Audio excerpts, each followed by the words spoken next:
Hello, and welcome to Pique My Interest, a podcast dedicated to creativity. My name is Scoob Decker, and I am an artist, and your host. Pique My Interest is an exploration in meeting some incredible artists, learning about their craft, and exploring what makes them create. The next artist is a visual artist that has dabbled in a few different mediums like painting, drawing, and mural work, but is paving her way through her own unique craft. While experiencing a bit of depression, she learned that she needed to do something creative to keep her healthy. She combined inspiration from geometric sequences and shapes with Buddhist mandalas, the stunning patterns of colorful sand just to be blown away. This really makes this artist contemplate the temperament of creativity and its connection to earth. Welcome to Jordann Wine. Welcome to glitter art. Jordann carefully places the sparkling powder we all know and love on her repeating geometric patterns, creating her elevated and sophisticated pieces. She finds a calmness in the sacred math that soothes her soul. She finds inspiration from shimmering water and sand that connects geometry found in nature. But one thing that sets her imagination apart from other geometric artists is the glitter. Elevated and sophisticated glitter. This episode dives into Jordann's theory on giving yourself permission to explore the toll art can take on your body, seeking impossible perfection, and finding your signature artistic touch.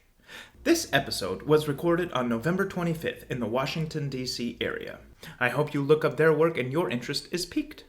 I hope you're having a grand day, and please enjoy this week's episode I've titled, All That Glitters.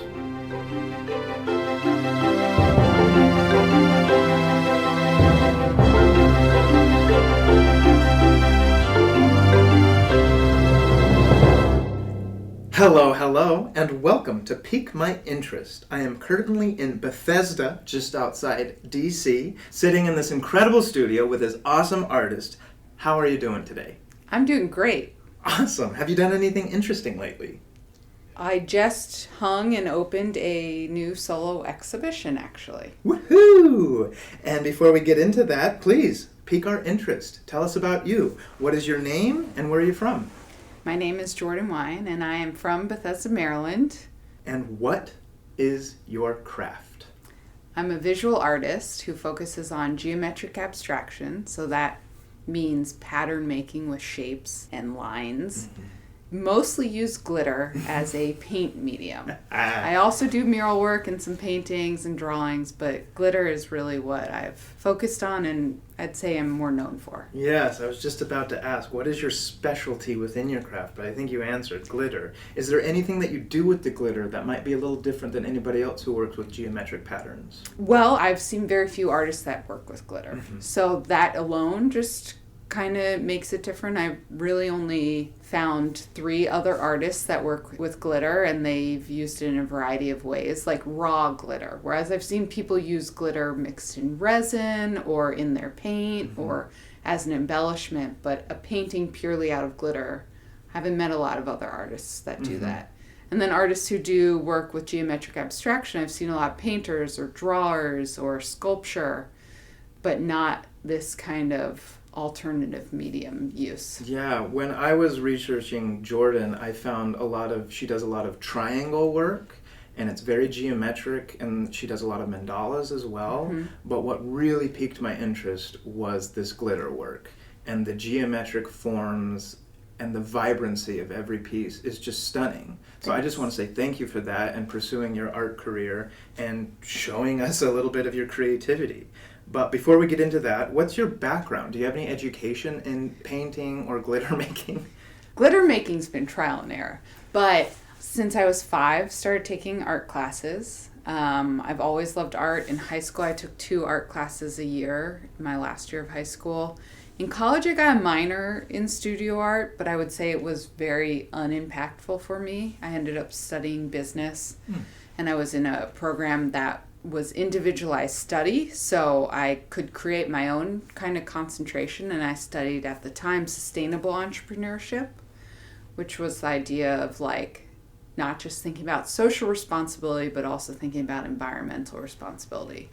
And I would say having this experience in college of learning about entrepreneurship and thinking about multiple ways to have an impact has really helped me be able to make my art career as a business and make money from it. I think I also read that you did some studying in Greece. Yes, thank you. So in a few years after college, this goes deeper, but I was actually really depressed. And I took some time off to figure out like what was going on, get some help. And I started doodling like all day, every day. I was just drawing with these really beautiful markers. I think it was like 96 or 72 markers. So you had all of the colors. And I was doodling all different kind of patterns. And it was really all patterned work. And while I was doodling, I was like, oh, I forgot how important making art is to my well-being. So a large amount of my depression at that point was healed from connecting back to my creative side because I had neglected it, I would say. And while I was in this period of time, I had known about this art school in Greece. A friend's brother had gone, and then I found it in Google also. And I was thinking about it. I was also applying to the Peace Corps at the time because I really just didn't know what direction to take. Mm-hmm. But I woke up from a dream on a Sunday morning, and I was like, oh, I'm meant to be in Greece. And about a week later, I was in Greece. I went to this fabulous school called the Aegean Center for Fine Arts in Paros, Greece, a small island. And I learned things about art that I actually had never learned in any of my other education. So I learned traditional painting with oil and figure drawing and painting from still life. I had always had an interest in sculpture and abstraction. So even in high school, my focus had become more on that and less on traditional kind of means of art. And this art school in Greece, I just felt like a kid in a candy shop, or more like a sponge, actually. Mm. I was like so spongy. I don't know if I made a new word, but I really felt like a sponge and absorbed so much and really was excited by what I was learning. Yeah, I've, a little bit of a tangent, I've always taken that analogy into me being a sponge and trying to absorb information into I have to treat everybody else like a sponge, and I just have to squeeze out that information. Because there's so much info out there, but how are you going to get it without squeezing that out? And then you have to be able to filter and absorb what's impactful to you to reapply that to your craft. I have a tangent to that I contribute a lot of my success to having my first studio space when I moved back to the DC area was at DC Art Studios, which at the time had over 80 artists in the building. Mm. And I spent all of my time working, and every time I was out in the hallways, I'd introduce myself and get to know the other artists that I'd crossed paths with.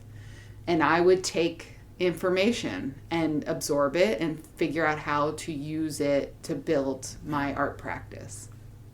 So we have so much to share and exchange and give that I think sometimes gets underestimated. I do think that's interesting. In my craft, like theater, it's a lot harder to find that collaboration because a lot of the times it is a competition. You get into an audition and you are both competing for the same thing. While this podcast has wonderfully showed me that other artists will tend to help each other out, whether that's a tip here or advice here or a collaboration there. Mm-hmm. So it's really fun to see that other artists are willing and helpful and doing whatever it takes to help each other succeed. So I really love that about the art world. And we talked about Greece a little bit, and you went to NYU. Yes. What about your upbringing that turned you into a creator? Is there anything from your childhood that just made you go, I'm an artist? I think, well, to say I'm an artist, no, that just took some time and confidence. But to know that I always loved art, one, I think my parents always gave me access to art and materials and classes. And the first class I remember was I was 5. Like going to someone's house when I was 5 to take an art class.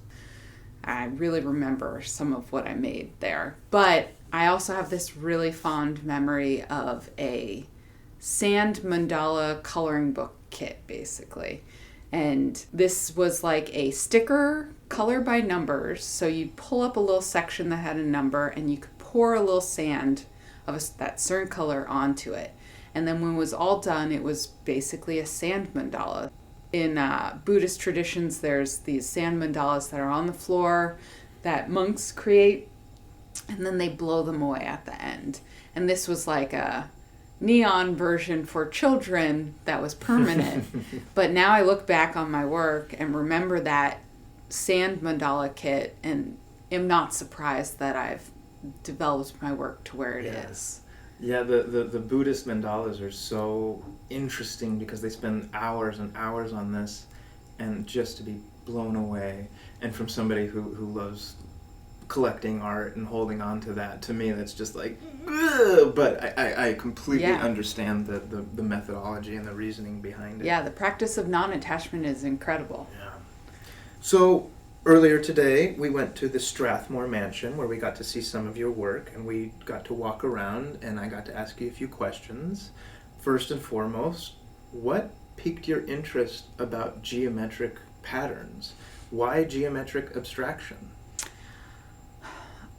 During that period when I was depressed, which was 11, 12 years ago now, I naturally fell into repeating patterns. There was something for me at that time that was just really soothing. And I think for me, when I was depressed, I was doing a lot of ruminating and overthinking and not positive thinking about myself and life, and repeating the same shape. I started triangles around then, and repeating the same shape over and over, and not really having to think a lot about all these other choices, and knowing the choice was already made, and knowing that a triangle could be made pretty quickly. It became really soothing. And I also really loved math. I excelled at math, and I took 2 math classes and 2 art classes in high school. So I think it just became a natural interest of mine to explore pattern making. I love looking at sacred geometry. Islamic art and art in India and some other countries, like the rich pattern making with simple shapes that are repeated, but it's so complex. There's something that's really calming, but connecting to nature, and there's a depth to it that I really appreciate. Yeah. Definitely looking at your work, whether they're the triangles or your other geometric pieces, they are very pleasing to the eye. You can get lost in it. It's very crisp, clear, the lines are nice and cut and clean. But there's one thing to me that stands out, the glitter. Yeah. Why glitter? What draws you to glitter? Sometimes I say I'm like a bird. Some birds like really shiny things, so that's just, that's me. But in my early 20s, I went to a Dick Blick in New York City, and I found this 12-pack of iridescent rainbow glitter from Martha Stewart. And I looked at it and I was like, this is the prettiest art material I have ever seen. I have no clue how to use it or what I'm going to do with it, but I bought it.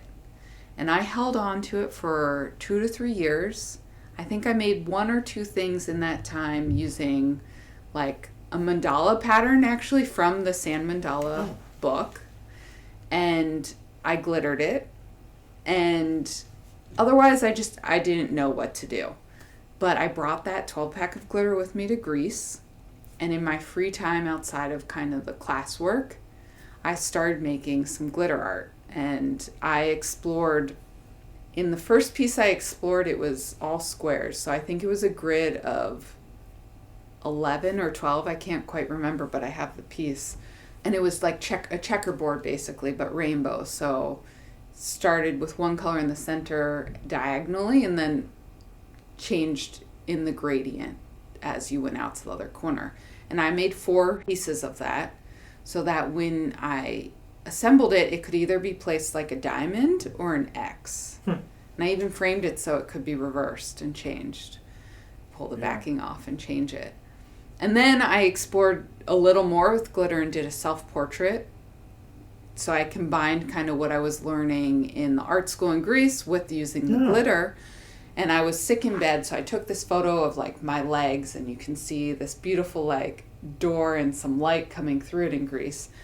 And I learned then that glitter could be used like paint. So I could mix the colors. I could mix red and blue and sort of get a purple, but I could also mix the colors red with green. It desaturates it. It changes the intensity of the color and kind of makes it look a little more brown when you desaturate it. And I realized that, wow, you could do this with glitter. So I also realized you could lighten the glitter, you could darken the glitter, you could overlap the glitter. Specifically, if you overlapped red and blue, that intersection was purple. So what got me into glitter was finding this 12-pack and bringing it with me and allowing myself the time and giving myself permission to try using it. So you got that beginning kit. You started to dive into it. Now you've got a studio where I just saw a whole room full of glitter, very organized, very clean, and your patterns have these ombres and these gradients of, you've said, hundreds of different colors of glitter in each one that have been selling for 4 or 5 figures. To me, that's success. In your opinion, what is success in your craft? Are you successful? And what really got you succeeding? I would say yes, I am successful in my craft. To be able to make art and sell it and make money from it and have some choice of what I'm making, that's totally success. Most people just say, I'm doing it. Yeah. So I feel successful in that way. But it's just such a double-edged sword in our society because we are so financially driven to do anything. And that as an artist, we can get lost in our own creativity versus a commission base. Right. So I think I'd say to the outside world, yes, I'm successful. To me, success isn't necessarily a monetary thing. But I'm successful because I've had choice over what I'm doing. And I've found that way of existing because I'm very fortunate that I get to work for myself and that I get to dictate how I live my life. So to me, that is what is successful. I personally look forward to exploring some new parts of my art practice because I take a lot of commission work and I feel like I get stuck sometimes in sticking with just commission work and not exploring new concepts and pushing my artistry and creativity and imagination. I really hope you can get there where you can push your imagination. Me too. What I've seen so far, if that's just scratching the surface, can't wait to see where it goes. Now, how do you start your creation process? I'm going to break this up into 2 different things. Let's go with the design aspect. Where are you getting these geometric patterns? Are you creating them yourself? A majority of the patterns I create by myself. I use rulers and compass and just do it all on my own. So if you look up my work on either Instagram or my website and you see the triangle mandala pieces, which is, I'd say, my most significant pattern that I've created. I say I have a set of rules or language around it and of how it develops and builds. Because not only am I having triangles, but each piece, all of my work has a gradient in color. It changes sometimes really subtly, sometimes a little more strongly, but they always have a gradient where the work starts black, ends white, starts blue, ends gold, or even goes blue to green to yellow to orange. So most pieces I really know how to draw and make. I've recently taken some inspiration on some more 3-dimensional shapes that I've literally found on the internet, and I look forward to exploring how to make those and how to fine-tune them a bit more. But overall, I make patterns. I find inspiration sometimes from other artists and other mathematical things. I'd like to make some work using calculus curves because that makes a cool shape too. I mean, the possibilities are endless, and I think that your obsession with sacred geometry is a definite reflection in your work of that style. Add the glitter. So now let's add the glitter. Tell us, how do you make these pieces? What I didn't realize when looking at them is that the glitter parts are raised quite a bit. Yeah. How are you making these pieces?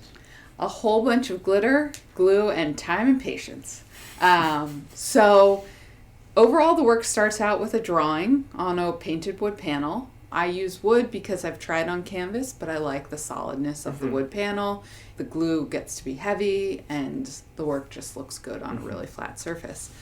And then I use 2 layers of glue and glitter. So I do glue and glitter. I let it dry. I typically do one color at a time so that I can brush it off, save it, and reuse the color. And then I do a second layer of glue and glitter. And that second layer of glue and glitter is done for 2 reasons. First, it's because the glitter on the first coat isn't always an even color. So with the second coat, it really becomes an opaque, even-looking color. And then the other reason is it creates this pillowy, raised, or relief-looking kind of visual. And it becomes a sculpture on a 2D image. And I still do some work that's only 1 layer of glitter and glue. But the second layer is really something that makes the work unique, makes it more textural, gives the glitter even more dimension and shape, because then you have shadows because you see the depth. And the 2 words I was going to bring up are texture and shadow, and you just brought them up. Yeah. And then the glitter is just varnished with a spray varnish, so the glitter's still very much raw. I don't coat it with resin. I like that the glitter is raw and in its form. I'm not touching all the pieces, but the test pieces she has, I'm able to touch them, and it's just glitter, and it really is just its own texture and very unique. And because of these glue lines and the shapes of these shapes, because of the shape, there's not too much wiggle room while you're working. You can't really, oh, you know what, it needs to add this over here. Or, you know, that shape needs to be a little different. So at the beginning, you have to be very confident with what you're making. Yes. And it's also been kind of a practice in letting go and accepting. The one things I can kind of shift and change after I've started the process is I can change colors. I can remix colors, or I can shift colors. I've once in a while had to remove whole patches because I've just messed up or something. But overall, it's like if the design and color isn't perfect, I allow that to exist, because I'm not a machine. I'm making art. I'm a creative person, and I don't want to be creating works of perfection. They look pretty darn great, and I want to say almost they look perfect sometimes, but the purpose isn't to be making perfection, and therefore I allow mistakes to happen. In the triangle pattern making that I do for my triangle mandala pieces, I typically like to do one triangle in a wrong kind of place, like out of order, intentionally. Or I don't often put 2 triangles of the same color next to each other, but I like to do it once in a while because when you look at it, it doesn't feel as perfect. Right. You don't necessarily maybe know why, but a machine would make it perfect, make it so evenly spaced, would make sure each color is in the right proportion to the next, which I could do, but why do that? Right. You're giving it the human touch. Yes. The Jordann wine touch. And how do you get the Jordann wine touch? What gets your creative juices flowing? What inspires you? I'd say nature is potentially my biggest inspiration, and botanical gardens and like plant life and seeing color and seeing just beautiful places. Not necessarily that then I make work because of it, but it keeps me inspired and more whole and happy as a human being. And then I have the available space to come up with more ideas. I've been blessed with lots of ideas. Like I have a whole stack full of papers of ideas that I'd like to make, but I just don't have enough time, and I got to put limits on that. And I've thankfully been really blessed with having a lot of creativity and ideas and like things I want to explore. I also really love seeing other art and architecture. Not to the extent where that's all I do, but I can be really inspired by really unique things. I recently went to Barcelona and I saw works of Gaudi. I saw his cathedral that's a work in progress, and inside it there are these stained glass windows that was spectacular. I saw another house that he had renovated, and he swirled the ceiling. The ceiling was like a swirl of plaster. And I was in this room that had movable walls and these custom-made curved windows, and I actually was moved to tears. So seeing creativity and imagination on that level truly keeps me going as well. Well, I also have been to Spain, and I saw the Gaudi's cathedral, which it is under renovations and construction. It's not finished, No. and it will consistently be under construction, and nobody knows if they'll ever see it finished in their lifetime, which is unfortunate because it's a gorgeous place. But I would also advise looking at Gaudi's other houses and museums, because his style is very different than that cathedral, and so I can see how a lot of his work would inspire you. And to see someone who had the courage to release that kind of work over 100 years ago. Like, to me, for someone to make work like that today would be hard to imagine. Society, Absolutely. I feel like, would be like, why are we doing this? Yeah. That's a judgment on society. I'm not saying that's really what will happen, but like, we don't see architecture and just pure imagination like that in that way often. Yeah. And to see that in the 1900s and know that that's when that came out was also kind of awe-inspiring. Yeah, I think Gaudi has been a pioneer in the architect world, as much as I could say you are a pioneer in the glitter pattern abstraction world. But while you're working, I'm sure you run into a brick wall. You run out of energy. How do you overcome a creative block?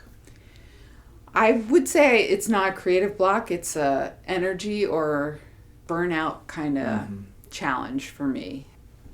My challenge is that my work is tedious. It involves using my body in very repetitive ways. I've struggled with overuse issues in my whole left arm, shoulder, elbow, wrist, and fingers. I now take very good care of my arm. I go to physical therapy. I maintain it, because something that had never been said, that probably was not said as much in theater either, is that we're athletes. We're just not sport athletes. Right. We're athletes who are using our bodies, and often using our bodies too much in the same way. And that can lead to overuse and other issues. And I had never thought of that until my wrist was numb and my fingers were kind of numb, and like ultimately I had so much inflammation and discomfort that I had to slow down my work a lot and get some help. You've got to be the only person to go to physical therapy for glitter. That's an interesting one. I'm sure there's got to be other situations as well, but I try and take breaks now. I try and go on trips that can be inspiring, and I also, as an artist, when it's your passion, it can be really hard to limit, hey, maybe step away. I did not take time off earlier in my career. I did not take weekends off. I just wanted to make all the time. Now I want to have more of a work, almost life balance, because to keep up my work, I need to have a life also.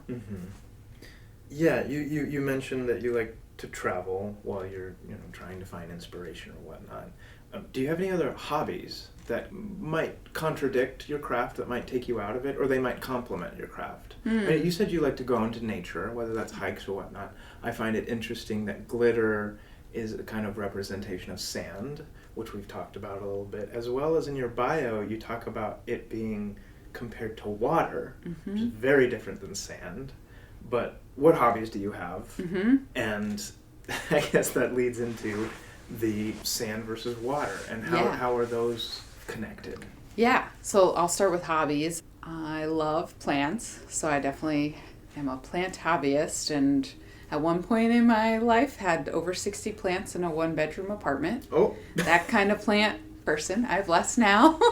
So I really enjoy plant life, but I rock climb, and I find rock climbing is like a puzzle for your body. And so not only is it a nice exercise and use of my body, but it's using my brain and figuring out how to move my body into certain ways to move up the wall. And I think that actually kind of complements making art and being creative, and it's just being creative in a different way. Absolutely. I've more recently, when I've traveled, gotten into surfing, and I love being in the ocean. I'm definitely a beginner surfer, but I find... Not so much surfing in the D.C. area. No, I've had to travel. There is some surfing. I haven't surfed in Ocean City, Maryland, but there is some surfing 3 hours away. But I've traveled to warm places. Speaking of surfing, the water versus the sand? So, water versus sand. I think of glitter in terms of the texture like sand, because they're small little granules, they're similar in size, and nowadays sand is dyed also, so there's some similarities to that. And because I use pattern making, and there were sand mandalas, to me there's like overlap between sand and glitter. I compare my work with water, though, because of the reflection of the glitter. So I often think that one reason, and maybe this has been talked about, and maybe I can't imagine it's a new thought, but one reason humans are inclined to like gemstones and metals is because they're shiny. And we also the greatest thing we need to survive is water, which is also shiny, reflective. So I think there's something innately deep within us being humans that sees something shiny, likes it, because it almost reminds us of water. And therefore, glitter really is a reflective surface. It shines, it changes in the light as light changes. And there's something about it that is akin to water. Yeah, it definitely, the shimmering light from your pieces definitely gives it a natural feel. Obviously it's not. I mean, it's glitter and glue and geometric, but when you look into it, you kind of feel at peace. And you kind of have that sense of overarching completion while you're still exploring. So something interesting that, yes, my work is geometric and mathematical, but ultimately a lot of this can be found in nature. So a pattern I've loved to use is a Fibonacci sequence, or the seashell, basically. A nautilus shell is this like little spiral that exponentially is getting bigger. And it can be found in plant leaf tessellations. It can be found, like, if you flicked your long hair with water on it, it can make that same shape. So it's just really interesting. Some plants unfurl in that same kind of shape. So mathematics and nature also really go hand in hand. Yeah, absolutely. That's interesting that you've tapped into that combination and being able to apply them to each other. I love that. Now, as I said, I believe that you are a pioneer in this, but for somebody trying to get into glitter and making geometric patterns, would you recommend going to school? Do they even make classes in this craft? So this specific, I'm like niche within painting or mixed media artist. I would say explore how you want to explore. Be true to yourself. Be your own artist. Yes. As for school, that's a really tough question. I did not go to traditional art schools. I find there's a lot of value in education and learning, and I love to learn from other people. But I don't know. I don't know if art school is always the right way to do it. I also didn't go to a typical art school. Well, you said that you have a business degree. I do. Does that influence your art world? Do you think that helps with your art at all? I think it's made it easier to have a business that sells art because I have this knowledge. I also think part of it has made it more difficult for me because I've gotten stuck in some of these more narrow-minded patterns because I'm like, well, I'm running a business. And then I pull away from being like, well, I'm actually a creative. And at heart, I'm a creative. And I'd like to connect back to that more than being a business owner. Yeah. Again, in the world, you got to have some business managers to be able to showcase the artists. Yes, so business certainly helped. Yeah, absolutely. And I'd say I'm more successful because I have that experience and knowledge than not having it. And speaking of trying to reach out to other people, how do you handle criticism? I'm sure you don't get too much. Your pieces are very beautiful and they speak for themselves, but I'm curious, has anybody looked at them and go, this is why? I'm sure they have, but to be honest, I can't remember or chose to forget. Way to brush it off. I think glitter is a controversial medium. I certainly know, I have an artist friend who we traded. He was hesitant to even walk into my studio because of glitter. Because there are people who, like, when I used to have open studios, like, they would walk past my studio because they're like, oh, it's glitter. Or when I first introduce myself and tell them, they're like, oh, it's glitter. But now I have confidence. I'm like, yeah, it's glitter. It's glitter. And I talk about it, that it's elevated and it's very sophisticated. Oh, it's fine art. It is. But that's, if they all they can think about is that it's glitter, then good luck to them. Yeah. Yeah. So then I guess it's time to clear the air. Are there any misconceptions with your craft? That it's just glitter. That it's just glitter. And that it's just a craft material. And everybody's heard it be called the herpes of the crafts. Yep. And I'm sure you take kind to that. I just don't, I can't really care anymore. Honestly, I have to let that go. Yeah. And I get it. It's glitter. I think the other challenge is that glitter is plastic and it's a microplastic. But acrylic paint is also made with plastics and polymers, and I try and think of it that I'm at least not washing glitter down the drain. I mean, a little gets down the drain because it's on my body sometimes. But it really doesn't get into the water as much as if I was wearing it as makeup every day. Sure. So part of me is truly an environmentalist, or attempts to be, and I feel some sort of way about using plastics, but I also love making art and want art to last, and most art materials to last need to be made of weird synthetic things. Absolutely. And like I said, I've been in the studio and it is very clean, very crisp. There's not just piles of glitter everywhere. It's not the preschool classroom. And so I will say there's not much that's wasted, or you're not just throwing things around, even though that might be what we want to think of Jordann wine. But it is very clean and organized. So I can see how you can just get in there and you just have those creative juices ready to go. Are there any funny or interesting stories or events that have happened with your craft, just off the top of your head? I do have a couple artists that I'm interviewing soon that you've done collaborations with. Yeah. So you're also interviewing Emin, and she's not only my good friend, but we have done a collaboration. She had a show and asked me if I wanted to collaborate. I think that's how it went. And so about 2/3 of the piece is her painting, and then 1/3 of the piece is my glitter, using 15 or 16 shades of like whitish, silver, black.